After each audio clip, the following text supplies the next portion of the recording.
La RDC possède différents types d'énergie, un potentiel énergétique énorme, particulièrement en matière d'énergie renouvelable, s'exclame Fidèle Nyando Muteba, chef des travaux à l'université de Kinshasa, à la faculté des sciences économiques et de gestion. La RDC renferme plusieurs types d'énergie et la RDC a un potentiel énergétique énorme, particulièrement en matière d'énergie renouvelable comme l'hydroélectricité et l'énergie solaire. Et dans notre pays, ajoute-t-il, la Société nationale d'électricité SNEL en cycle est le principal fournisseur de l'énergie et joue un rôle central. La SNEL, qui est notre Société nationale d'électricité, en tant que principal fournisseur d'électricité, joue un rôle central dans la gestion et la distribution de l'énergie. Néanmoins, cette Société nationale d'électricité rencontre plusieurs défis. La SNEL rencontre plusieurs défis. Par exemple, le manque de la modernisation des infrastructures et une couverture énergétique insuffisante, totalement insuffisante. Les mêmes difficultés des manques d'électricité dans les domaines informatiques et digital empêchent d'être à la page des actualités, précise David Amissi, CEO du marketing digital, et Félicité Ntanga, coordonnatrice du collectif des femmes et enfants pour la vie et le développement COFEVID en cycle. Le manque d'électricité déjà fait vraiment défaut à tous ces secteurs. Avant d'utiliser les réseaux sociaux, l'outil à utiliser demande de l'énergie. Alors, tout ce que nous contactons, c'est juste ce que l'État nous donne, qui est l'électricité qui vient de nos barrages. Vous savez, avec ce que nous faisons, on doit écrire et on doit travailler avec l'ordinateur, on doit suivre l'information.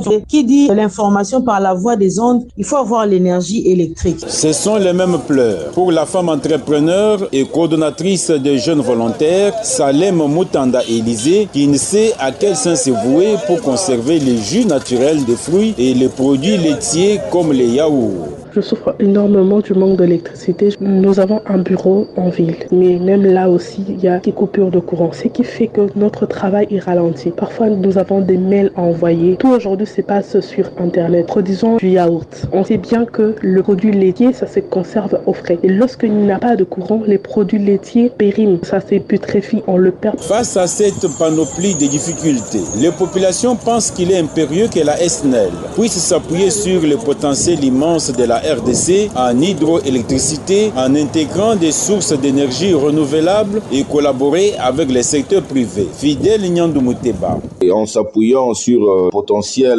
immense de l'hydroélectricité et en intégrant des sources d'énergie renouvelables comme le solaire ou la géothermie, faire un effort pour collaborer avec le secteur privé. Je crois que réunissant tous ces éléments-là, elle pourrait jouer son rôle de distributeur ou de fournisseur efficace d'énergie. C'est le même avis de Léon Kanko Kalonji, chef de travaux à l'université officier de Mbujimaï à la faculté des sciences d'information et de communication, qui trouve à juste titre que les trois types d'énergie peuvent facilement être utilisés dans notre pays, à savoir l'hydroélectricité, l'énergie solaire et l'énergie éolienne. Il en faut trois, parce qu'il faut prendre ces types d'énergie selon la géographie de la RDC. Je souhaiterais. Il faut l'énergie hydroélectrique. Il faut également l'énergie solaire. Il ne faut pas oublier l'énergie éolienne. L'énergie éolienne, pourquoi? Parce qu'il y a beaucoup d'espaces verts à travers la République. Félicité Ntanga de COFEVID pense qu'on peut recourir aux énergies moins coûteuses telles que des énergies renouvelables produites sur base de déchets organiques. Nous proposons par exemple la production des énergies renouvelables à travers les déchets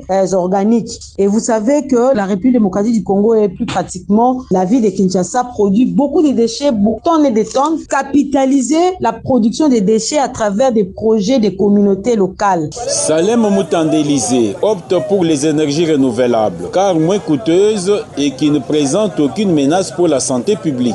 En combinant la biomasse, les déchets organiques et les énergies hydroélectriques, la SNEL peut bien relever les défis. Parce que les énergies renouvelables, premièrement, ça ne pollue pas l'environnement. Et puis, ça ne porte pas atteinte à la santé publique. Donc, ceux qui utilisent les énergies renouvelables, non seulement on va préserver notre environnement, également nos propres santé, et puis surtout en termes d'économie, nous allons faire aussi des économies. Puis on sait bien gérer notre propre électricité. Un autre, David Amissi, martèle sur les secteurs d'énergie diversifiés et les secteurs privés comme comme des atouts incontournables pour créer la concurrence. Ce secteur de l'électricité chez nous au Congo, moi je crois que c'est un secteur que l'État doit essayer un peu de diversifier, dans le sens où il doit laisser les particuliers travailler avec lui en coordination, les entrepreneurs. Et là, quand tu y auras concurrence, ça force en tout cas la qualité des services. En tout état de cause, face au défi d'absence